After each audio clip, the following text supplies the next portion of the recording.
Solution are called consistent, जिनके answer निकलते हैं वो कंसिस्टेंट होते हैं। कितने आंसर हैं? 1। एक्स वाई जेड मिला के एक आंसर हो गया, 3 इक्वेशन है तो 2 है तो 2। तो आप एग्जाम्पल सारे उसके कर चुके हो पहले। अब बोलो ये क्लियर? पहले तो ये बताओ लाइन का मतलब और सब कुछ क्लियर। डिटर्मिनेंट ए अगर 0 नहीं है तो ए इनवर्स निकलेगा, ए इनवर्स निकलेगा तो x equal to A inverse B करके आप एक्स वाई जेड वैल्यू निकाल लोगे, तो हम क्या बोलेंगे? यूनिक सॉल्यूशन हो गया, एक आंसर निकलेगा। मान लो रूल नंबर 2,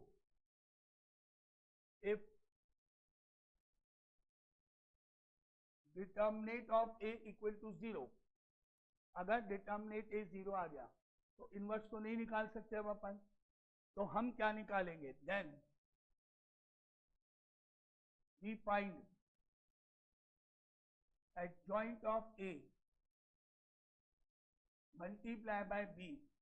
अगर डिटर्मिनेंट ए 0 है तो हम फाइंड करेंगे adjoint of A into B. क्या निकालेंगे? adjoint of A into B calculate करेंगे, क्योंकि इनवर्स तो कैलकुलेट नहीं होगा।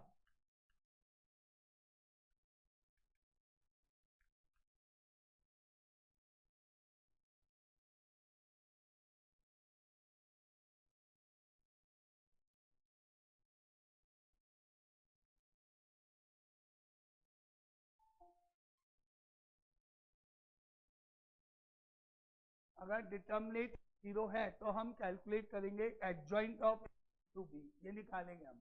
और इसको निकालने के बाद अगर हमारा रिजल्ट आया if adjoint of A multiply by B is not equal to null matrix, not equal to 0, सारे 0 नहीं आए, null matrix नहीं आया इनका प्रोडक्ट करने पर, then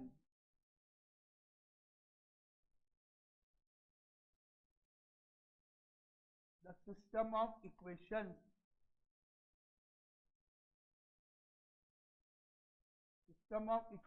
has no solution,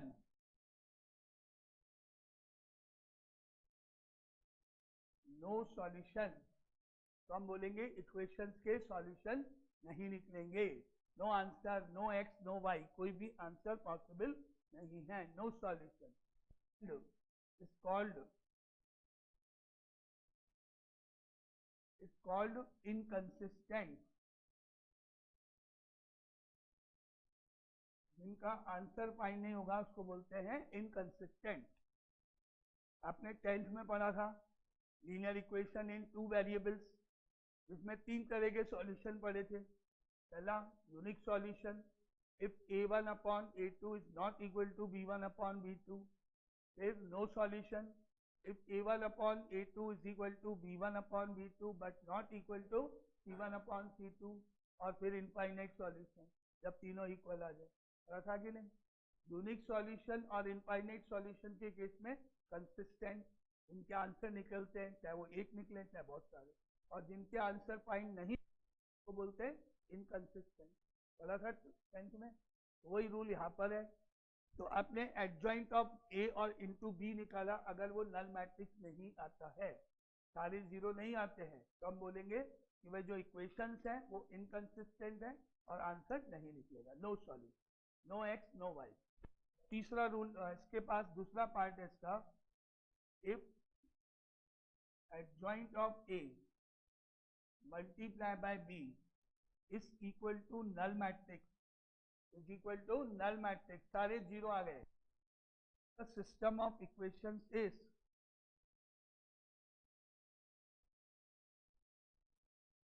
then the system of equations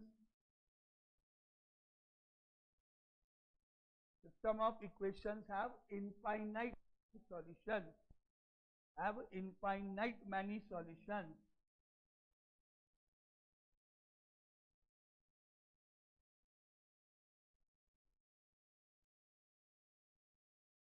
infinite many solutions, it's called consistent, answer निकले तो consistent, and is called consistent।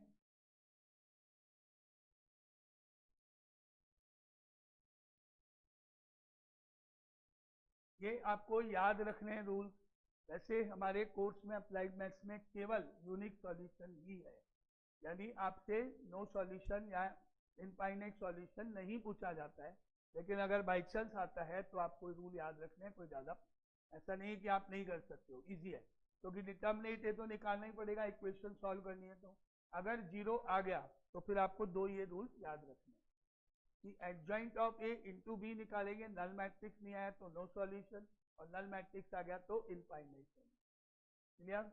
अब पूछो, कोई डाउट पूछना है, कुछ चाहिए, कुछ नहीं आया तो नहीं। क्लियर? क्या मतलब हुआ क्वेश्चन का? तो यूनिक सॉल्यूशन के क्वेश्चन मैं आपको ऑलरेडी कराई दिए मैंने आपको सारे, वही हमारे जनरली कोर्स में हैं। तो अब हम एक क्वेश्चन देखते हैं किस तरह से यहाँ पर आएगा।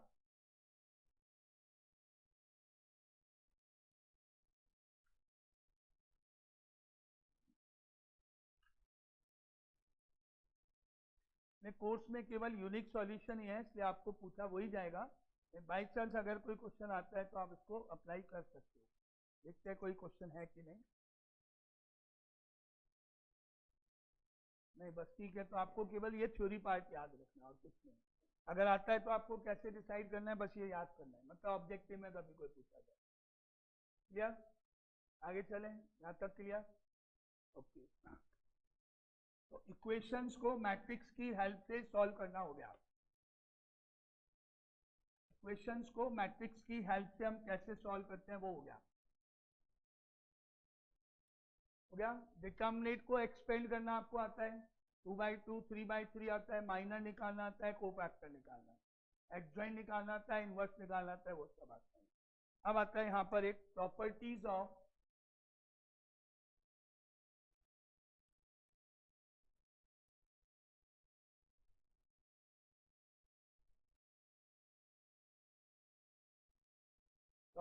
Of determinant. इसके ऊपर भी क्वेश्चन नहीं आते हैं वैसे, बेसिकली ये भी अपने कोर्स का पार्ट नहीं है, लेकिन कभी कभी इसको पूछ लिया जाता है। तो थोड़ा सा इसका आइडिया होना जरूरी है, अगर आ गया तो आप निकाल सकते हो, क्योंकि कभी हो सकता है ये आपसे पूछ लिया जाए, तो इसलिए इसको भी एक बार पढ़ना पड़ेगा। प्रॉपर्टी नंबर 1, प्रॉपर्टी नंबर 1, अगर कोई ए एक स्क्वायर मैट्रिक्स है और उसका डिटर्मिनेंट बना दिया और उसकी वैल्यू निकाल दी, क्या निकाल दिया? डिटर्मिनेंट ऑफ ए की वैल्यू निकाल दी, और उसको ट्रांसपोज करके फिर उसके डिटर्मिनेंट की वैल्यू निकाल दी, तो क्या आंसर सेम आएगा? भाई हमने पढ़ा हुआ है कि हम डिटर्मिनेंट को किसी भी लाइन या किसी भी कॉलम के अलोंग एक्सपेंड कर सकते हैं, आंसर सेम आएगा। स्टार्टिंग में करा था, expanding along R1, expanding along R2, expanding along R3, C1, किसी भी करो आंसर में कोई चेंज नहीं आएगा। तो इसका मतलब कि determinant of A is always equal to determinant of A transpose.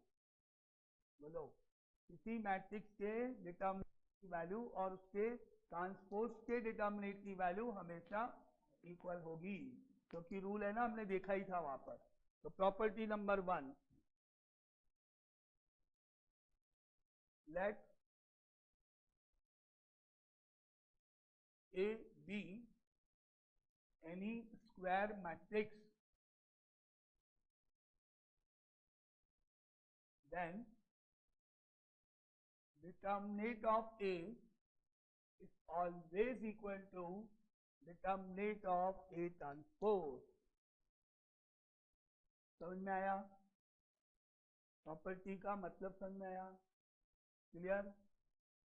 कि अगर हम किसी डिटर्मिनेंट की वैल्यू निकालें उसको ट्रांसपोज करके निकालें, आंसर में कोई फर्क नहीं पड़ेगा, आंसर बिल्कुल सेम आएगा, आंसर एक जैसा आएगा, क्योंकि हमने लाइन या किसी भी कॉलम के अलोंग एक्सपेंड कर सकते हैं। Property number 2, if we interchange any two rows,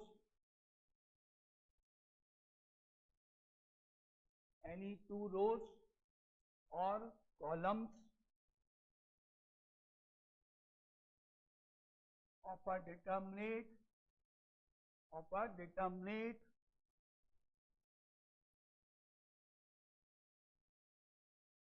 if we interchange any two rows or columns of a determinate, किसी डिटर्मिनेट की कोई भी दो लाइंस को इंटरचेंज कर दो या कोई भी दो कॉलम्स को इंटरचेंज कर दो, देन द वैल्यू ऑफ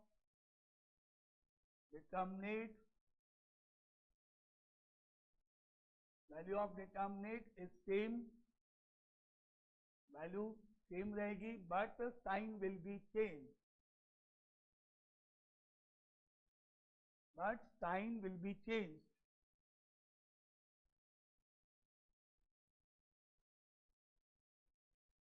किसी भी डिटर्मिनेट की दो लाइंस या दो कॉलम्स को अगर हम इंटरचेंज कर दें तो जो डिटर्मिनेट की वैल्यू है वो तो सेम ही रहेगी, जो भी आंसर आएगा, लेकिन उसके साइन चेंज हो जाएगा। पहले अगर आंसर पॉजिटिव है तो बाद में नेगेटिव हो जाएगा। फॉर एग्जाम्पल मान लेते हैं एक डिटर्मिनेट मैट्रिक्स ले लेते हैं, 3x3 ऑर्डर का एक कोई भी मैट्रिक्स ले लेते हैं, मान लेते हैं -2 5 3 4 -2 6 7 3 एंड 4, 3x3 ऑर्डर का हमने ये एक मैट्रिक्स ले लिया। अब मैं इसके डिटर्मिनेट की वैल्यू निकालने जा रहा हूँ। तो अलोंग लाइन 1 डिटर्मिनेट ऑफ ए निकल रहा है।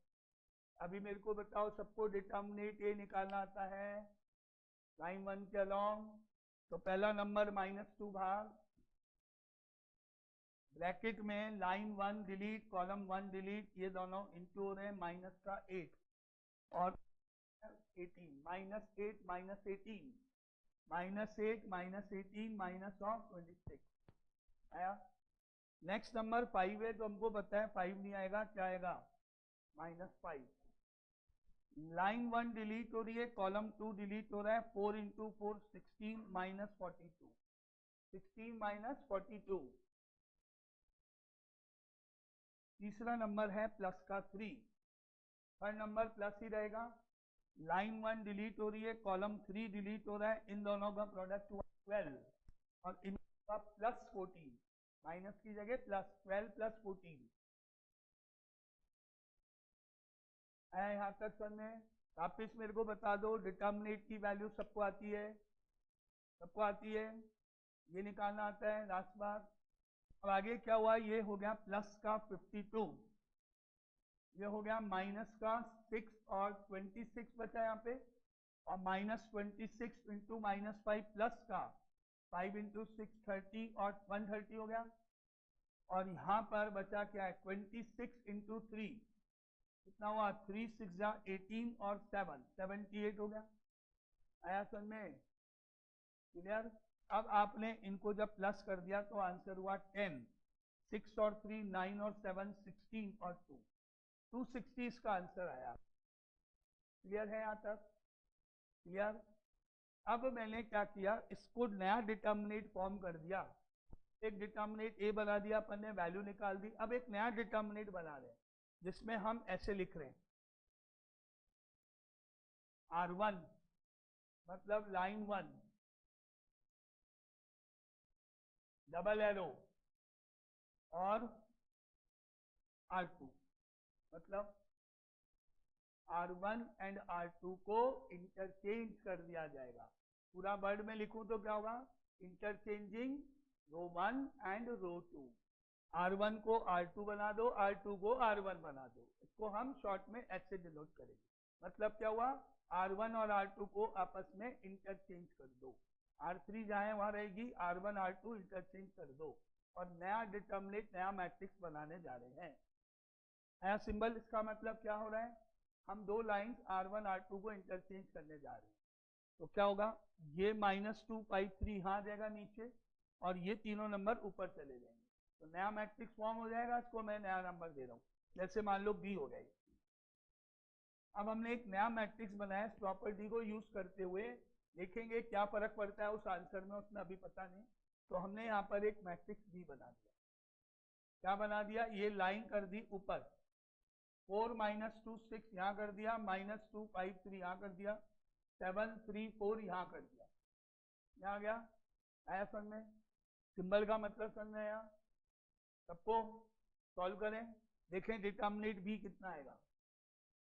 लाइन 1 में पहला नंबर 4 का 4 आ गया, अब डिलीट हुई यहां से लाइन 1 कॉलम 1, ये दोनों इंटू 20 माइनस 9 11 हो गया। सेकेंड नंबर है -2, साइन चेंज होके +2 हो गया, +2 हो गया, डिलीट हुआ लाइन 1 डिलीट हुई, कॉलम 2 डिलीट हुआ, माइनस का 8 माइनस का 21 -29 हो गया, एंड प्लस ऑफ 6 आया। अब आपने लाइन 1 डिलीट करी, कॉलम 3 डिलीट किया, ये 4 नंबर बचे, इनका प्रोडक्ट हुआ माइनस का 6 और माइनस का 35 -41 हो गया। अब सॉल्व करें तो ये हो गया आपका determinant of B is equal to 44 minus of 58 minus of 246 आया, that is equal to 44 minus 8 and 6 14, 6 and 4 10 3 आया, और माइनस करने पर आएगा 4 में से 4 गया 0 6 2 माइनस आया। चेक करो दोनों की न्यूमेरिकल वैल्यू सेम है, आंसर में माइनस का फर्क आया है। पहले आंसर 260 आया था, तो अब आंसर माइनस का 260 आएगा। वी चेक प्रॉपर्टी वेरीफाई हुई, तो हमने जैसे ही 2 लाइन्स इंटरचेंज करी साइन चेंज हो जाए। क्लियर। फिर अगर आपने इस बी वापिस से इस बी में देखो, वापिस में इस बी में मान लो आपने इन दोनों कॉलम्स को इंटरचेंज कर दिया, कॉलम को इंटरचेंज कर दिया, तो आपने ऐसे लिख दिया कॉलम नंबर 2 कॉलम नंबर 3 ऐसे लिख दिया, जो बताएगा मुझे कि आप क्या करने जा रहे हो, आप कॉलम 2 कॉलम 3 इंटरचेंज करने जा रहे हो। तो अब आपका जो नया मैट्रिक्स बना वो ऐसे बन रहा है, कॉलम 1 में सेम नंबर कॉलम में आ जाएंगे 6 3 4, और कॉलम 3 में जाएंगे आपके -2 5 3, ये इंटरचेंज कर लिया आपने। अब जब मैं इसके डिटर्मिनेंट की वैल्यू निकालूंगा तो मेरा आंसर आएगा प्लस का 260, क्योंकि जो पहले आंसर था वो -260 था, और अब प्लस हो जाएगा। जितनी बार आप इंटरचेंज करोगे उतनी बार प्लस का माइनस, माइनस का प्लस होता जाएगा। क्लियर। प्रॉपर्टी क्लियर आया। क्लियर। समझ आई क्या है प्रॉपर्टी। यूज कहाँ होगा इसका, हमारे पास ऑब्जेक्टिव क्वेश्चन में भी होगा और थ्योरेटिकल क्वेश्चन में होगा। जैसे आपसे पूछा गया A B C D E F G H I, ये एक डिटर्मिनेंट है, प्लस अनदर डिटर्मिनेंट यहाँ पर है D E F A B C G H I। Now find the value of. अब आप एक्सपेंड करने बैठ गए तो आप कर ही नहीं सकते सॉल्व, क्योंकि अगर आपने इसको एक्सपेंशन करना शुरू किया तो देखो अलजेब्रा है, नंबर है पहले I minus H F minus B bar, फिर वो, फिर इनटू, फिर ऐसे ही वो सॉल्व, तब जाके आंसर आएगा। लेकिन अगर आपने ध्यान से इस पैटर्न को देखा तो आपको क्या दिख रहा है कि पहले डिटर्मिनेंट में और दूसरे डिटर्मिनेंट में इतना ही डिफरेंस है कि R1 और R2 इंटरचेंज हुई, ये दिख रहा है। अब आपने क्या करा, प्रॉपर्टी लगाई, या तो फर्स्ट वाले में या सेकंड वाले में, वो आपके ऊपर है। सेकंड वाले में आपने प्रॉपर्टी लगाई तो आप इसके नीचे लिख जाओ, ऐसे लिख जाओ इसके नीचे, मतलब आप इस डिटर्मिनेंट में R1 R2 को इंटरचेंज कर दो। अब आपने क्या किया, पहला डिटर्मिनेंट सेम कॉपी कर दिया, ये सेम कॉपी कर दिया। अब अकॉर्डिंग टू प्रॉपर्टी ये प्लस का माइनस हो जाएगा बाहर, प्लस का माइनस हो जाएगा बाहर, रूल के अकॉर्डिंग जो अभी अपन ने देखा।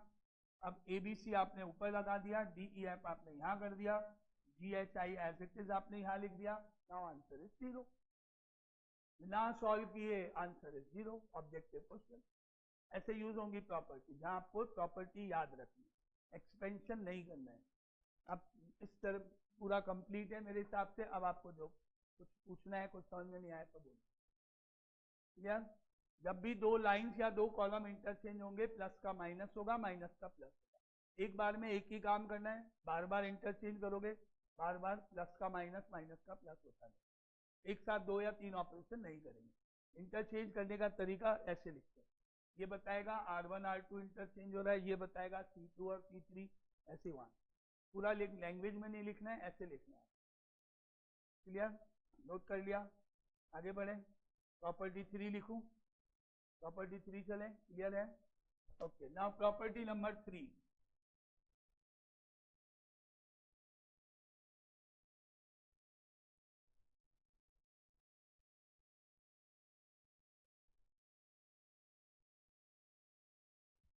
Property number 3, if any two rows or any two columns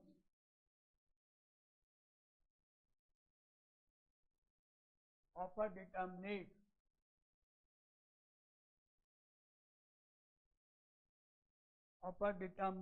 are identical,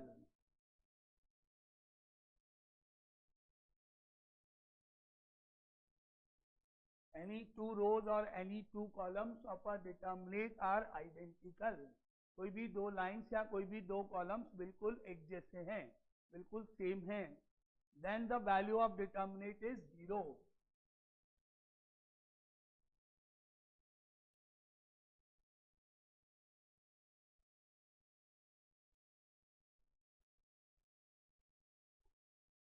Then the value of the determinate is 0. तो उस डिटर्मिनेट की वैल्यू हमेशा 0 होगी। कोई भी दो लाइन्स या कोई भी दो कॉलम्स बिल्कुल सेम हैं तो उस डिटर्मिनेट की वैल्यू हमेशा 0 होगी। फॉर एग्जाम्पल, डिटर्मिनेट ऑफ 3/3 का लिखते हैं। लाइन 1 में कोई भी 3 नंबर आ रहे हैं, 5, 8, 9। लाइन 2 में भी सेम नंबर 5, 8, 9 लिख देते हैं। मान लो लाइन 1 में 1 और 2 आइडेंटिकल हो गई, बिल्कुल सेम हो गई। हर लाइन में जो भी मर्जी आप लिख दिया, 7, 2, 4 मान लो, ऐसे लिख दिया। अब हम इसको देखते हैं सॉल्व करके कितना आएगा। तो यहाँ पर आया 5 बाहर, लाइन 1 कॉलम 1 डिलीट, इनका प्रोडक्ट हुआ 32 माइनस 18। सेकेंड नंबर है -8, -8 हो गया। Line 1 column 2 delete, 5, 9, 7, 4, 5 into 4 20 minus 73, 20 minus 73, third +9, +9 बाहर। लाइन 1 कॉलम 3 डिलीट, ये हो गया 10, 10 minus 56। ना अब यहाँ पर आया 5 का 5 इंटू में 4 और 1, 14 हो गया। -8 बार ब्रैकेट में आया -43 और यहाँ आया प्लस का 9 इंटू माइनस का 46। ठीक है, आगे 5 इंटू 14 कितना हो गया 70, माइनस माइनस प्लस 8 इंटू 3 24 और 34 और माइनस ऑफ 9 6 54, 5 36 और 5 41। यही आया, यही आया। इन दोनों को प्लस करने पर 414 माइनस 414, यही आया। चेक, आंसर हमेशा 0 होता है। कोई भी डिटर्मिनेट ले लो, चाहे अलजेब्रिक हो चाहे वो नंबर हो, ऑलवेज 0। ये आपके सामने एक एग्जाम्पल है, चेक करना। इसका फायदा या इसका स्टेप या इसकी रूल क्या कहाँ काम आता है, जैसे मैंने आपको कहा P plus Q, P plus Q, L plus M, R plus S, line 1, line 2 A B C, line 3 P plus Q, L plus M, R plus S। इस डिटर्मिनेट की वैल्यू निकालो। अब आप इसको सॉल्व करते करते थक जाओगे क्योंकि कैलकुलेशन है बहुत सारी, एक्सपेंशन करना मुश्किल है। P प्लस क्यू बाहर लिखो, B को उससे करो, C करो, फिर L प्लस M, फिर आगे करो, तो कैलकुलेशन बढ़नी करेगी बहुत ज़्यादा। और करने के बाद अगर आपने सही कैलकुलेशन कर दी तब जाके ऑब्जेक्टिव का आंसर आएगा, मिलेंगे केवल 1 नंबर, मिलेगा केवल 1 नंबर अगर सही किया तो, और गलत कर दिया तो 0। तो इससे क्या होगा, एक नंबर में क्या होगा, कोई ना कोई टिक लगनी चाहिए ना। आपको आंसर तो पता है बिना सॉल्व किए, कितना होगा 0। बिना डिटर्मिनेट सॉल्व किया आंसर बताए 0 होगा, क्योंकि R1 और R3 सेम है। तो ऐसे क्वेश्चन में अगर हमको लिखना है ना, ऑब्जेक्टिव में तो डायरेक्ट लिखना है, बाकी हम ऐसे लिख देंगे इज इक्वल टू 0। आंसर लिख दिया, ब्रैकेट में आप ऐसे रीजन लिख दोगे, because R1 and R3 are identical. बिल्कुल, दो कॉलम या दो लाइन, कोई भी दो कॉलम कोई भी दो लाइन, तब हमेशा डिटर्मिनेट 0 होगा, चाहे चाहे वो नंबर। तरीके डायरेक्ट लिखना है और रीजन आपको लिखना है, अगर ऑब्जेक्टिव नहीं है तो। क्या लिख दिया reason? R1 and R3 are identical. Clear? और अगर दोनों लाइन्स इक्वल हो गई तो, अगर तीनों ही लाइन्स इक्वल हो गई डिटर्मिनेट की, तो क्या आंसर होगा? क्या होगा? क्या होगा? आंसर तो आया ही नहीं मेरे पास, कोई ने बोला ही नहीं क्या होगा। अरे भाई मैंने बोला कोई सी भी दो लाइन्स अगर सेम हो गई तो आंसर हमेशा 0 है। तो आपने कोई भी दो लाइन को 0 सेम बना दिया तो आंसर 0 है, और अगर तीनों सेम हो जाए तो 0 ही होगा ना भाई। और भी अच्छी बात है ना, जब तीनों हो गए, दो बनानी है सेम, आपने तो तीनों बना दी, तो और अच्छी बात है ना। तो नहीं, एक लाइन और एक कॉलम सेम हो गया तब नहीं, वो तो ट्रांसपोज का रूल हो गया। ठीक है, और भी अच्छी बात है, मुझे तो सिर्फ ये देखना है कोई भी दो लाइन सेम आ जानी चाहिए। अब आपने तीनों लाइन सेम कर दी तो अच्छी बात है, और भी 0 चाहिए। कोई भी दो कॉलम सेम आ जाने चाहिए, आपने तीनों कॉलम सेम कर दिए, ठीक है। आपने दो लाइन सेम कर दी, दो कॉलम भी सेम कर दिए, तो भी ठीक है। एक कंडीशन पूरी होनी चाहिए केवल, कौन सी? Either any two rows are identical और any two columns are identical. अब आप एक से ज्यादा कंडीशन लाओगे तब भी 0 तो 0 ही रहेगा आंसर। आगे चले, मान लो थर्ड प्रॉपर्टी समझ में आ गई, क्लियर? ऑब्जेक्टिव में कैसे आएगा? डायरेक्ट आंसर देखना है। पहले वाले में क्या होगा? इंटरचेंज कर देना दो लाइंस को, तो अपने आप आंसर 0 होगा। ऐसे ज्यादातर क्वेश्चन के आंसर 0 होते हैं, ज्यादातर 0 के लिए बनाए जाते हैं प्रॉपर्टी के ऊपर। नाउ नोट कर लिया सबने? आगे चले, fourth number property.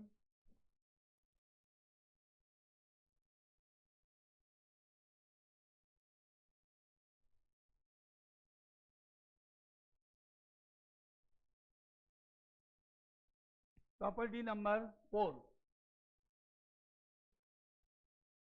the sum of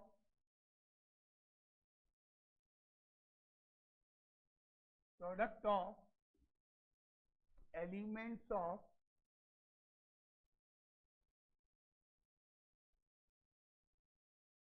any row or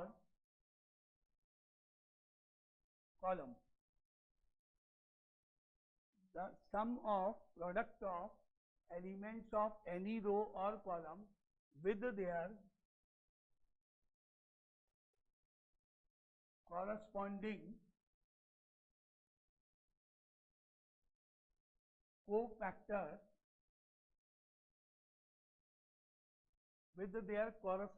cofactors is all equal to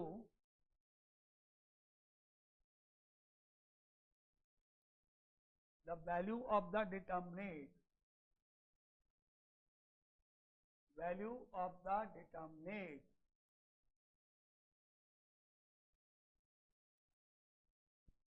the sum of product of elements of any row or column with their corresponding cofactors is equal to the value of the determinate। क्या मतलब उस पूरी property में क्या समझना है? हम मान लेते हैं यहाँ पर एक मैट्रिक्स या डिटर्मिनेट लिख लेते हैं।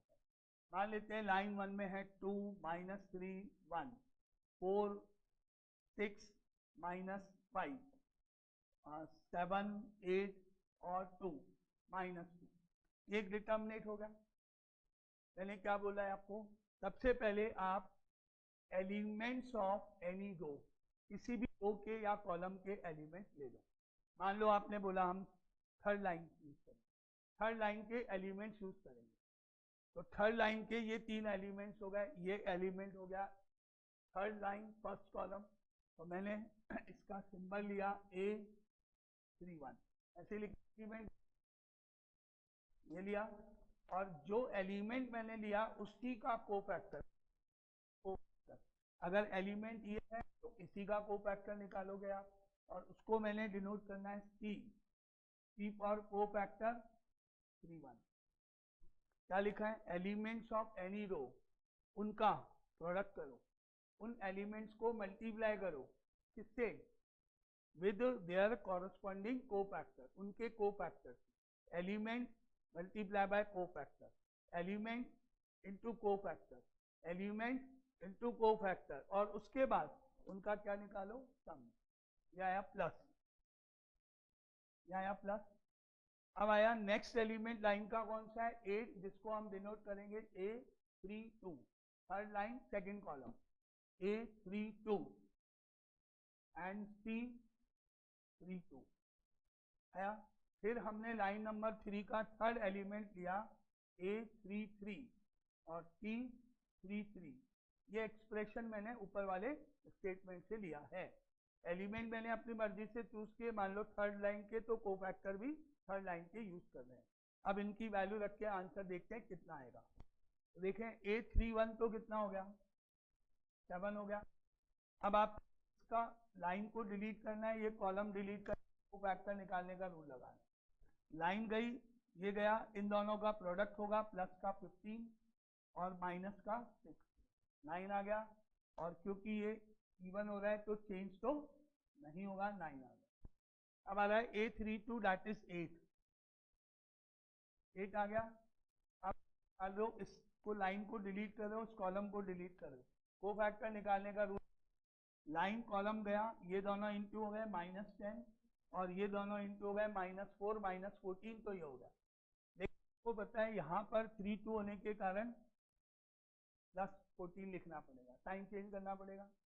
अब आ जाओ A33 that is equal to -2, -2 आ गया, -2 आ गया। अब आपने डिलीट की ये लाइन, ये कॉलम, 2 × 6 12, 12 + 12 24, और 24 क्योंकि ये इवन दे रहा है आपको, तो यहाँ आपने लिख दिया 24, ठीक है।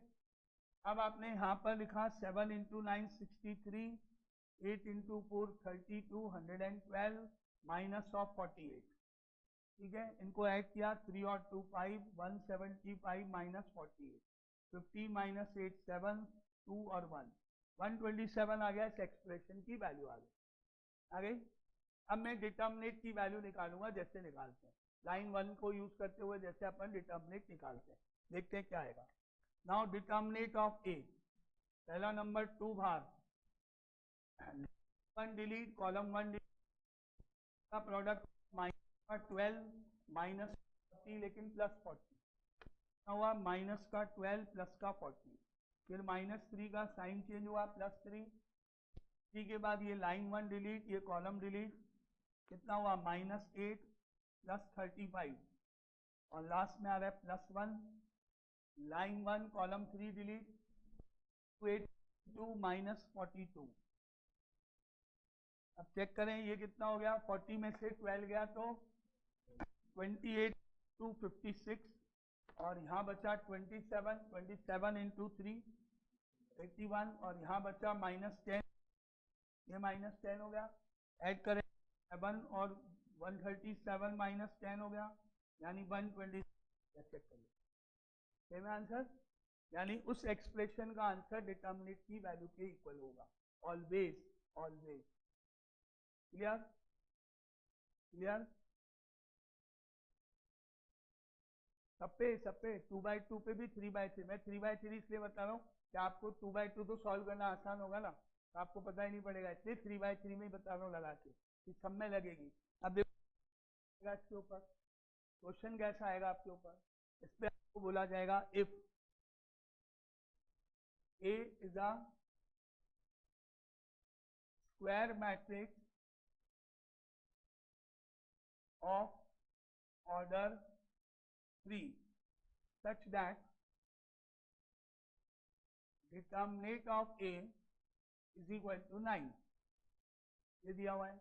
Now find the value of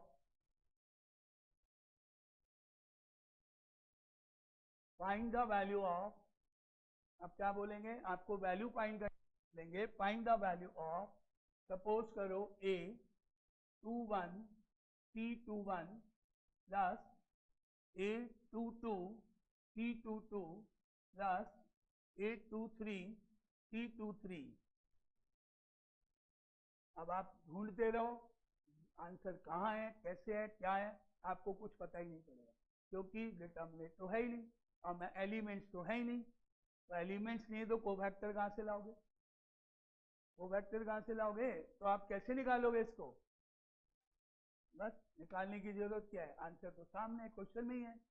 आपको तो टिक करना है ऑब्जेक्टिव में, जहाँ पे भी लाइन दिख जाए आपको, ऐसा क्वेश्चन ऑब्जेक्टिव में आएगा प्रॉपर्टी बेस्ड, आंसर तो क्वेश्चन में ही लिखा हुआ है। वो आपको एग्जामिनर सिर्फ ये चेक कर रहा है कि आपको ये प्रॉपर्टी आती है कि नहीं आती है, सिर्फ इतना ही चेक कर रहा है वो, और उसको पता, सिंपल सा क्वेश्चन है, उसको पता है आंसर तो दिया हुआ ही है मैंने, लेकिन कौन पकड़ता है उसको, किसको आता है, ऐसा क्वेश्चन आएगा। ऐसा में कैसा क्वेश्चन आएगा प्रॉपर्टी में, जिसमें आपको डिटर्मिनेंट की वैल्यू दे रखी होगी और पूछा जाए, या फिर आपको नीचे मिलेगा डिटर्मिनेंट ए पहला ऑप्शन, माइनस ऑफ डिटर्मिनेंट ए दूसरा ऑप्शन, तीसरा 0 और चौथा नन ऑफ दी। तो आपको डिटर्मिनेंट ए पे टिक कर देंगे। आगे समझ में प्रॉपर्टी मतलब सब कौन सा हो गई, 4th नंबर हो गई है, मैं 5th लिखूं अगर ये सबको समझ में आगे तो प्रॉपर्टी का मतलब। आगे चलें 5th नंबर प्रॉपर्टी, MCQ में आएगा 2 नंबर में आएगा, तो आपको ये चीजें पूछे ही क्यों जाएगा, जब डिटर्मिनेंट ए मालूम है तो वो पूछेगा ही क्यों आप, तो ऑब्जेक्टिव के लायक है ना प्रॉपर्टी। और क्या टिक करना है, ऑब्जेक्टिव जो क्वेश्चन आते हैं ना आपके, वो आते हैं 20 टोटल, बोर्ड में 20, जिनमें 18 तो ऑब्जेक्टिव होते हैं और 2 रीजनिंग वाले पार्ट होते हैं, ठीक है। तो आपको उस केस में आपको डायरेक्ट आंसर लिखना, डायरेक्ट, कुछ भी नहीं करना, क्लियर। आगे चले नेक्स्ट प्रॉपर्टी पे, याद रखनी है प्रॉपर्टीज, नहीं तो आप एग्जाम में दिक्कत दोगे, एग्जाम में क्वेश्चन नहीं कर सकते। अब आ जाओ property number 5,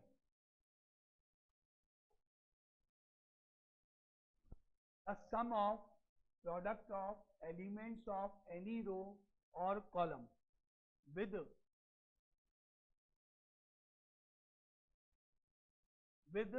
cofactors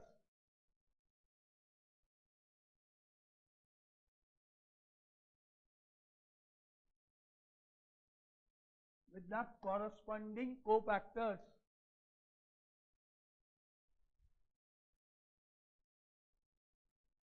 of another row or column, the sum of product of elements of any row or column with the corresponding cofactors of another row or column, then the value is equal to 0, is equal to 0। तो answer हमेशा 0 के equal आएगा।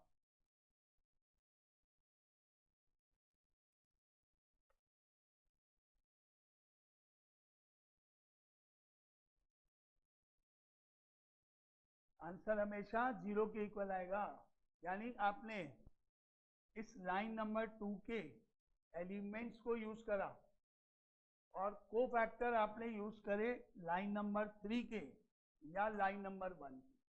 Elements के लिए एक line या एक column आप डिसाइड कर लो कि मैं कौन सी लाइन या कौन सी कॉलम के एलिमेंट्स लूंगा। आपने बोला लाइन 2 के एलिमेंट्स ले लें, तो आपको जो कोफैक्टर लेने वो या तो लाइन 1 के लेने या लाइन 3 के लेने। आपने बोला कि आप एलिमेंट्स तो कॉलम नंबर 2 के ले लो, तो आपको कोफैक्टर लेने हैं या तो कॉलम 1 के या कॉलम 3 के। एलिमेंट्स आपने कॉलम से लिए तो कोफैक्टर भी कॉलम से लेंगे, आपने एलिमेंट्स रो से लिए तो कोफैक्टर भी रो से लेंगे। वो आपने एक बार डिसाइड कर लो कौन सी रो या कौन सा कॉलम। मान लेते हैं हम चलते हैं लाइन नंबर 2 से, इसके मैंने एलिमेंट, तो उसका पहला एलिमेंट जो 4 है उसका सिंबल हो गया A 2 1। Second line first column का एलिमेंट ले रहा हूँ, अब मेरे को लिखना है C कोफैक्टर या तो ये या ये, इसका कॉरस्पॉन्डिंग कोफैक्टर है ऊपर वाला या इसके नीचे वाला। पहले मैंने ये लिया था तो इसी का कोफैक्टर लिया। अब मैं कोफैक्टर कौन सा लूंगा, या तो इसके ऊपर वाला या नीचे वाला। एक बार डिसाइड कर लो, या तो नीचे जाना है पूरा तो सब में नीचे जाओगे, या फिर सब में ऊपर जाओगे। मान लेते हैं हम यहाँ पे जा रहे हैं तो मैं इसको यूज कर रहा हूँ, इसका कोफैक्टर ले रहा हूँ, क्या आएगा C31 आया। अब बीच में प्लस, अब आ रहा है ये एलिमेंट और ये कोफैक्टर, एलिमेंट कोफैक्टर, एलिमेंट ये A22 एंड C32 हमारा ऊपर वाली वैल्यू A23 और कोफैक्टर इसका C23। ये एक्सप्रेशन बन गया मेरा। एलिमेंट मैंने सेकेंड लाइन से लिए, कोफैक्टर मैंने थर्ड लाइन से लिए। देखते हैं क्या आंसर आता है, चेक करते हैं इसमें। हाँ 33 चेक करें, देखें क्या आंसर आएगा। सब 21 मतलब 4 हो गया। अब आपने इसका कोफैक्टर निकालना है, ये लाइन डिलीट हुई है, कॉलम डिलीट, इन दोनों का प्रोडक्ट हो गया 15 माइनस 6 9 और प्लस का आएगा 9 ये, अब प्लस। अब आपने ये एलिमेंट लिख दिया 6 लिख दिया। अब आपने क्या करना है, लाइन नंबर 3 को डिलीट करना है, कॉलम 2 को डिलीट करना है। इनका प्रोडक्ट हुआ -10, इनका हुआ -4, -15 आ रहा है। लेकिन आपको पता है इस 3 2 के कारण कितना लिखना पड़ेगा, +14। फिर आया A23 दैट इज -5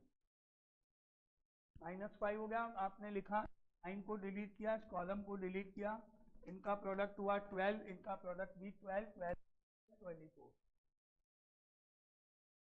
अब आपने चेक किया तो 9 × 4 36 हो गया, 14 × 6 84 हो गया, और माइनस का 120 हो गया। चेक कर लो, आ गया 0। 120 माइनस 120 0, ये 120 हो रहा है, वो भी 120, आंसर 0। ऑलवेज ऑलवेज हमेशा कोई भी हो, चाहे एल्जेब्रिक हो, चाहे 2x2 हो, चाहे बड़े से बड़े नंबर्स हो, ऑलवेज प्रॉपर्टी वही कहलाती है जिसको सब पे लगती है। क्लियर? कोई भी लाइन के एलिमेंट्स को किसी और लाइन के कोफैक्टर से इंटू करके ऐड करोगे, आंसर हमेशा 0 आएगा। क्वेश्चन वही आएगा जिससे मैंने आपको अभी बताया कि भाई आपसे पूछा जाएगा नाउ ए वैल्यू बताओ, आंसर बताओ, आपसे पूछा जाएगा A11 यानी एलिमेंट मैंने फर्स्ट रो फर्स्ट कॉलम का लिया है, C31 cofactor third line first column का, ये एलिमेंट ये cofactor, plus A12 C32 plus A13 C33, बस आंसर होगा। ऑब्जेक्टिव होगा, नीचे ऑप्शन होंगे, पहला 0, दूसरा डिटर्मिनेट ए की वैल्यू जो उससे पहले की प्रॉपर्टी थी, तीसरा माइनस ऑफ डिटर्मिनेट ऑफ ए, और चौथा लर्न आउट। ध्यान से आपको ऑब्जेक्टिव सॉल्व करना, ये सारे के सारे ऑब्जेक्टिव से रिलेटेड है आपको, क्योंकि सारे प्रॉपर्टी बेस्ड हैं, सब ऑब्जेक्टिव क्वेश्चन बनाएंगे आपको, तो डायरेक्टली आंसर इसका 0 आ जाएगा आपके पास। क्लियर? नारी की प्रॉपर्टी यहाँ तक 5 तक नोट कर दिए, किसी को तो नोट कर लो, हो गई। एग्जाम्पल लिखना है एग्जाम्पल लिख लो, जो भी है। लेकिन अब मैं कल आपसे पूछूंगा, कोई भी प्रॉपर्टी आपको बतानी पड़ेगी, जो भी आज पढ़ा है आपने प्रॉपर्टी आपको कल बतानी पड़ेगी। ठीक है, अब आगे करेंगे कल 6 प्रॉपर्टी से आगे, कुछ और प्रॉपर्टी है वो कल से पढ़ते हैं।